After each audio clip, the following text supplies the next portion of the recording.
Assalamualaikum warahmatullahi wabarakatuh. Perkenalkan, nama saya Arya Dwi Cahya S dengan NIM 119330011. Saya dari program studi Teknologi Industri Pertanian. Di sini saya akan menjelaskan mengenai praktikum dari mata kuliah Teknologi Bioproses yang berjudul tentang pembuatan roti. Berikut adalah proses pengerjaannya dan penjelasannya. Jadi di sini ada alat dan bahan berupa timbangan, gula pasir, tepung terigu, dan ada juga alatnya wadah, baskom, sendok, dan bahan pengembangnya ada berupa ragi yaitu fermipar. Lalu selanjutnya pada tahap pertama kita timbang tepung sebanyak 100 gram.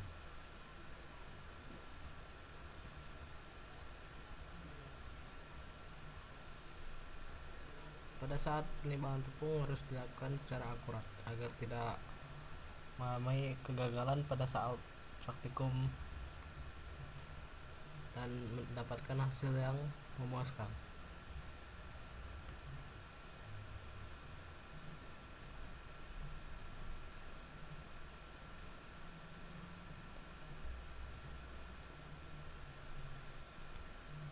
Setelah itu kita tambahkan gula pasir, kita tambahkan kira-kira saja untuk bahan pemanis pada tepung.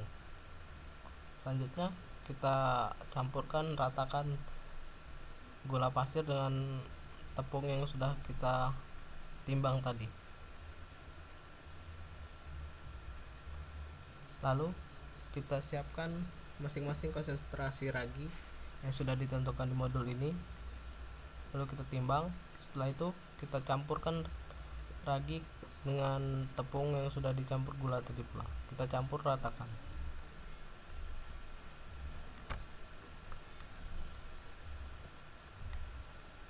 Setelah itu kita campurkan air sekira-kiranya saja untuk membuat adonannya.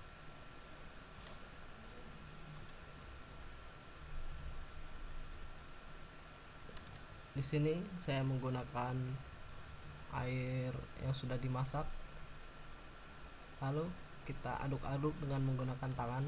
Sebelumnya tangan sudah dibersihkan. Kita campur terus adonan yang sudah diberi air hingga dia menggumpal-gumpal seperti adonan. Terus kita campurkan sampai adonan tidak menempel lagi di tangan.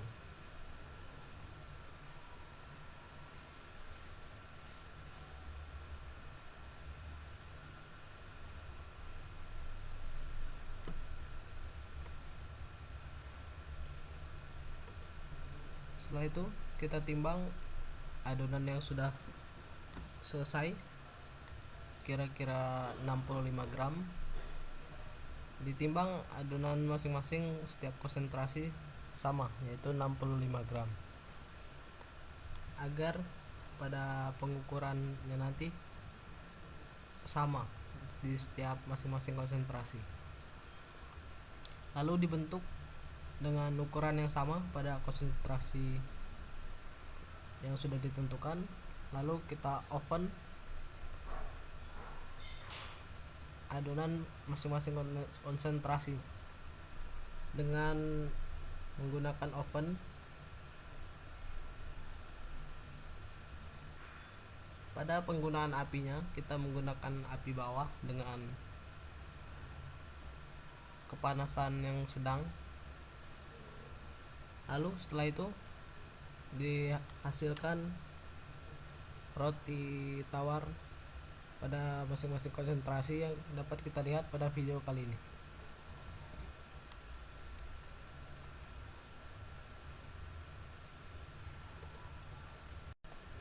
Setelah roti kita panggang, dapat kita lihat hasilnya pada konsentrasi 1% ini pada gambar. Lalu ini pada konsentrasi 1 0,5%. Dapat kita lihat pada saat pemotongannya. Sini juga bisa kita lihat pada organoleptiknya seperti rasa, bentuk, dan aromanya. Lalu di sini ada pada konsentrasi ragi 2%. Dapat kita lihat juga sifat organoleptiknya dan ukurannya. Setelah itu dapat kita jelaskan pada praktikum kali ini apa saja yang dapat kita amati.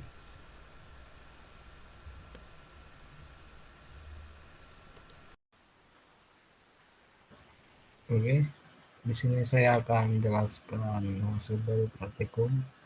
Yang pertama, sebelum di oven dengan ragi 1% dan panjang 6 cm, lebar 5 cm, dan tinggi 2,5 cm, dan ukuran ini disamakan.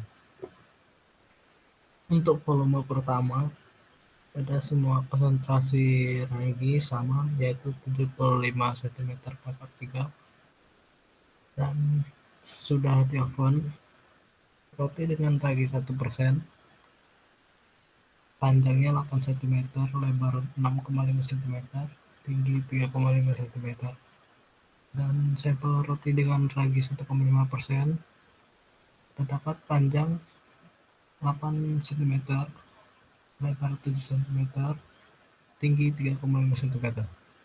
Lalu dengan roti dengan ragi 2%, mendapatkan 11,5 cm panjangnya dan 11 cm lebarnya, lalu 4 cm tingginya. Maka volume sesudah di oven dengan roti dengan ragi 1% yaitu 182 cm per 3, lalu roti dengan ragi 1,5% sebesar 196 cm per 3, lalu roti dengan ragi 2% volumenya 506 cm per 3. Lalu kita akan mencari rasio pengembangan, yaitu berapa tingkat pengembangan dari sebelum di oven sampai sudah di oven dengan menggunakan rumus volume kedua, yaitu sudah di oven dikurang dengan volume pertama, yaitu sebelum di oven, dibagi volume sebelum di oven dikali 100%. Maka inilah hasil dari rasio pengembangannya dari masing-masing konsentrasi ragi.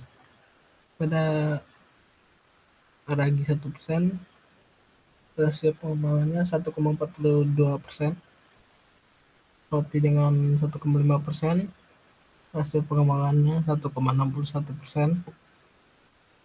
Roti dengan ragi 2% mendapatkan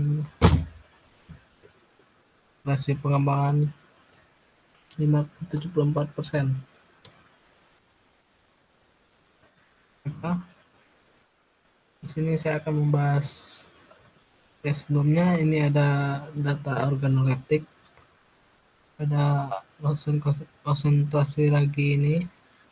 Warnanya sama, yaitu krim, rasanya tawar dengan ada sedikit manis, lalu aromanya seperti gandum atau roti seperti biasanya.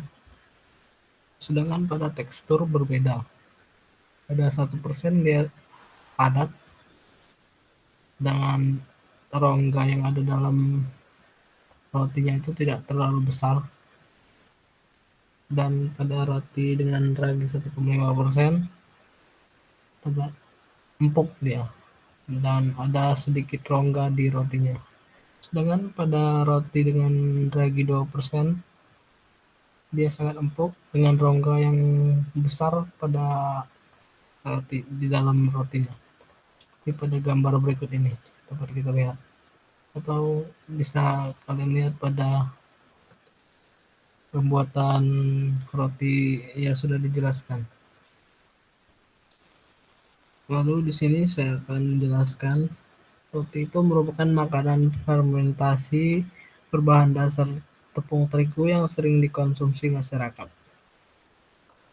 Lalu, jika semakin banyak ragi yang ditambahkan, maka adonan yang akan semakin mengembang dan roti yang dihasilkan akan semakin empuk. Namun, pada penambahan ragi yang juga mempengaruhi rasa, tekstur, dan warna pada roti. Jadi di sini akan mempengaruhi organoleptik dari roti tersebut. Lalu roti juga bukan makanan yang berbahan dasar tepung terigu yang fermentasi dengan khamir Saccharomyces cerevisiae. Berdasarkan proses, roti itu dibagi menjadi 3 macam, yaitu roti kukus, roti goreng, dan juga roti panggang.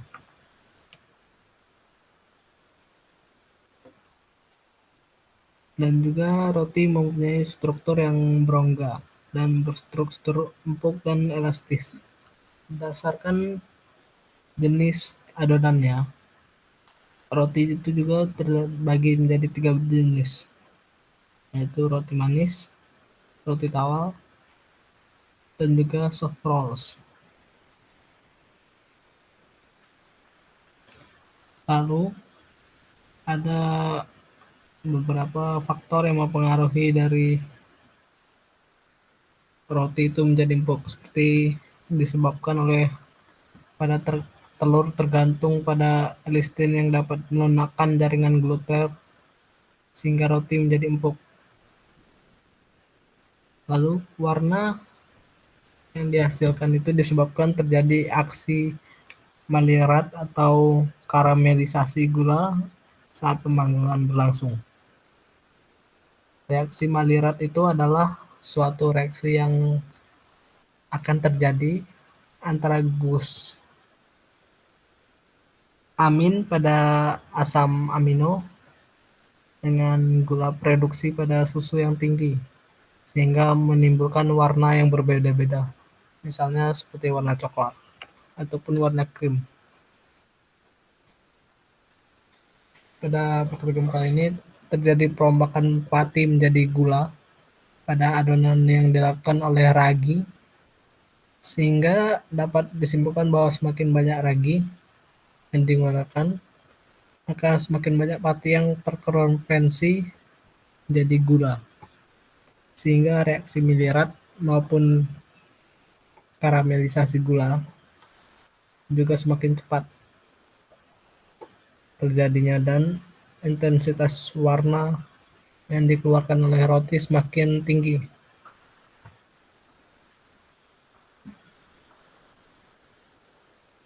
Jadi pembuatan roti ini dari proses beberapa tahap, yaitu campuran, peragian, pemeraman, dan juga pembentukan, proofing, dan pemanggangan. Jadi dapat kita ambil kesimpulan bahwa jumlah dari penambahan ragi ini sangat mempengaruhi dari mutu organoleptik pada roti. Semakin banyak ragi yang ditambahkan, maka akan menghasilkan roti yang empuk, namun rasa dan aroma yang kurang. Dan berikut adalah daftar pustaka yang saya pakai dalam menjelaskan praktikum kali ini.